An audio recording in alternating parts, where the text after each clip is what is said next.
मैं सीधा सीधा बोल रहा हूँ, मैं कोई लाग लपेट के साथ नहीं बोल रहा, मैं सीधा सीधा बोल रहा हूँ कि शुरुआती रुझान पिछले 2-2.5 घंटे के रुझानों में ऐसा अभी देखने को प्रतीत हो रहा है कि ज्ञानेश कुमार गुप्ता बिहार की जनता पर भारी पड़ रहे हैं। हो सकता है बिहार की जनता जीते। बिहार विधानसभा चुनाव में वोटों की गिनती के दौरान आरजेडी की लालटेन बुझती नजर आ रही है, तो वहीं बीजेपी और जेडीयू का एनडीए गठबंधन सिर्फ सत्ता में वापसी ही नहीं कर रहा है बल्कि इतिहास भी रचने जा रहा है। इस बीच तमाम नेताओं की प्रतिक्रियाएं भी आ रही हैं। आरजेडी के लिए कई सीटों पर बिहार में जमकर प्रचार करने वाले सपा मुखिया अखिलेश यादव ने रुझानों और परिणामों को कटघरे में खड़ा किया है और इसे बड़ी साजिश करार दिया है।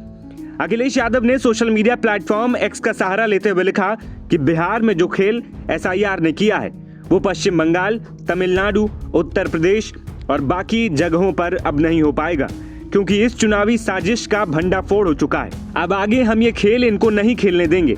सीसीटीवी की तरह हमारा पीपीटीवी मतलब पीडीए प्रहरी चौकन्ना रहकर भाजपाई मंसूबों को नाकामयाब करेगा।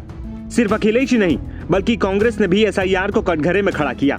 कांग्रेस प्रवक्ता पवन खेड़ा ने कहा कि शुरुआती रुझानों में लगता है कि ज्ञानेश गुप्ता जो मुख्य चुनाव आयुक्त हैं बिहार की जनता पर भारी पड़ रहे हैं। अभी शुरुआती रुझान है, थोड़ा इंतजार कर रहे हैं।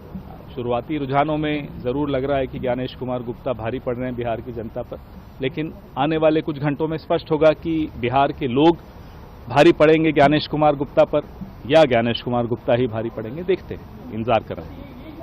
सर कहाँ कमी लगता है रह गई है? अब इसके बाद क्या बचता है? जब मैंने ये एक लाइन बोली तो इसमें मैं बिहार की जनता को तो कम नहीं आंक सकता।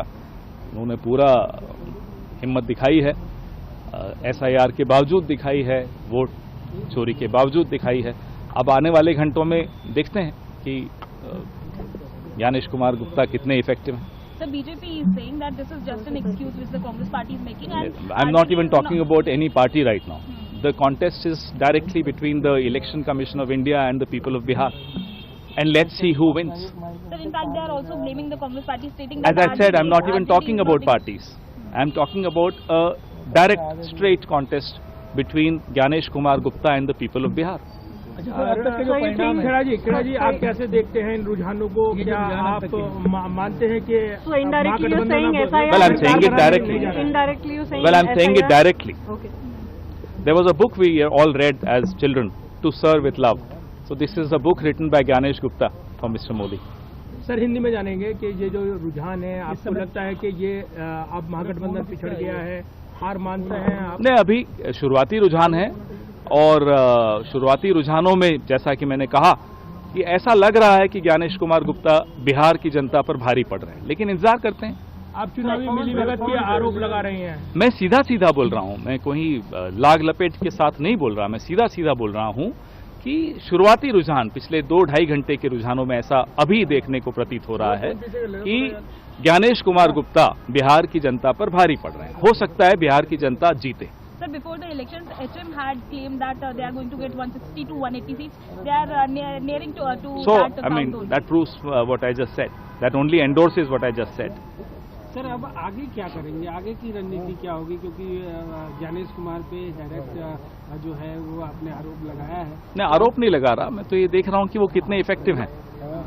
जो वो कर रहे हैं वो कितनी बखूबी कर रहे हैं वो देखने को आज मिलेगा।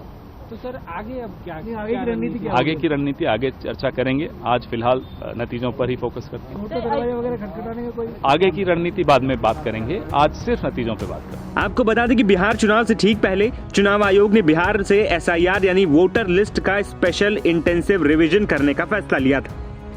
विशेष गहन पुनरीक्षण में वोटरों को वेरीफाई किया गया और कई लाख अवैध वोटरों को वोटर लिस्ट से हटाया भी गया।